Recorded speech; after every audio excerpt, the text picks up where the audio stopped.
بھی امریکہ سے ایک صاحب کا فون آیا, نمبر میرے پاس سیو ہے, اہل حدیث تھے, اور وہ کہتے ہیں کہ میں نے بہت عرصہ اہل حدیث حضرات کے ساتھ وقت گزارا, میں پراپر طریقے سے عالم بننا چاہتا ہوں. تو میں نے کہا بن جائیں, اہل حدیث کے پاس ہی بن جائیں. میں نے کبھی کسی اہل حدیث کو حنفی ہونے کا نہیں کہا, اور میں کبھی ان کو گمراہ نہیں کہتا. میں یہ نہیں کہتا اہل سنت والجماعت سے خارج ہیں. رسول اللہ صلی اللہ علیہ وسلم کی کوئی بھی کسی بھی عنوان سے اطاعت کرے گا, اس کی نیت ٹھیک ہو, تو یہ چھوٹے چھوٹے مسائل کی وجہ سے اللہ کسی کو جہنم میں نہیں پھینکے گا. کہ آمین زور سے کہہ دی, فاتحہ پڑھ لی, رفع الیدین کر لیا, یہ صحابہ میں بھی تھے. ان بیسس پر کوئی بھی انشاءاللہ اس بیس پر اللہ کسی کو توحید کا عقیدہ ہو, بدعت سے بچتا ہو. لیکن میں ایک عوام کی خیر خواہی کے لیے جو ہماری سمجھ میں آتا ہے, او بھائی انسان کا بچہ بن کے کسی ایک مسلک کو فالو کرو, اس کے بغیر نہیں چل سکتے. کیونکہ قرآن و حدیث کی تشریحات بہت ہیں, آپ اگر مزید کتابوں میں جاؤ گے تو اتنے اقوال ملیں گے آپ کو, آپ پاگل ہو جاؤ گے. تو لگام دینی, جب جیسے ریاست کو چلانے کے لیے ایک لا کو نافذ کیا نا, ہاں اس سے نکلنے کے لیے بھی کچھ اصول ہیں.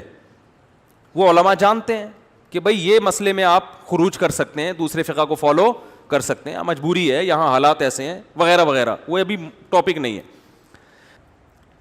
اچھا, وہ مجھے کہہ رہے تھے عالم بننے کا طریقہ بتایا نا امریکہ سے. تو میں نے کہا میں کیا بتاؤں, میں اس لیے نہیں کہتا کہ فرقہ واریت کو ہوا لگے گی اس سے میں کہوں فقہ حنفی پڑھو, فقہ شافعی. میں نے مجھے کیا بھائی آپ, انہوں نے کہا یہاں ایک حنبلی عالم ہے, انہوں نے مجھے کہا ہے کہ آپ فقہ حنفی پڑھو. میں نے کہا کیوں؟ کہتے ہیں وہ یہ کہتے ہیں کہ ہمارے مدرسوں میں فقہ حنبلی پڑھایا جاتا ہے. عرب عالم نے کہا, کتنے نیک سمجھدار تمیزدار آدمی, دیکھو وہ امریکہ میں سعودی عرب کے ایک عالم ہیں, فقہ حنبلی کو فالو کرتے ہیں. انہوں نے کہا کہ کہتے ہیں مجھ سے انہوں نے کہا کہ آپ فقہ حنفی میں عالم بنو. میں نے کہا کیوں؟ کہہ رہے ہیں آپ اردو اسپیکنگ ہو, اردو بولنے والے سارے فقہ حنفی کو فالو کرتے ہیں, تو آپ کیوں ایک 1.5 اینٹ کی الگ مسجد بنا رہے ہو؟ آپ فقہ حنبلی کو فالو کرو گے, وہاں جا کے کچھ مسائل میں چینج ہوگا, پبلک کنفیوز ہوگی. تو میں نے کہا کہ یار ماشاءاللہ بڑے سمجھدار عالم ہیں.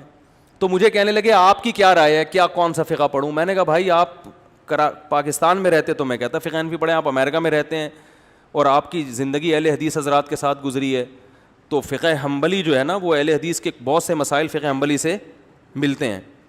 تو میں نے کہا مجھے وہ نہیں ہے کہ آپ اگر فقہ حنبلی آپ کے لیے سہولت سے پڑھنا ممکن ہے تو آپ وہی پڑھ لیں, تو ہمارے لیے کوئی اتنا بڑا ٹینشن کا کام نہیں ہے.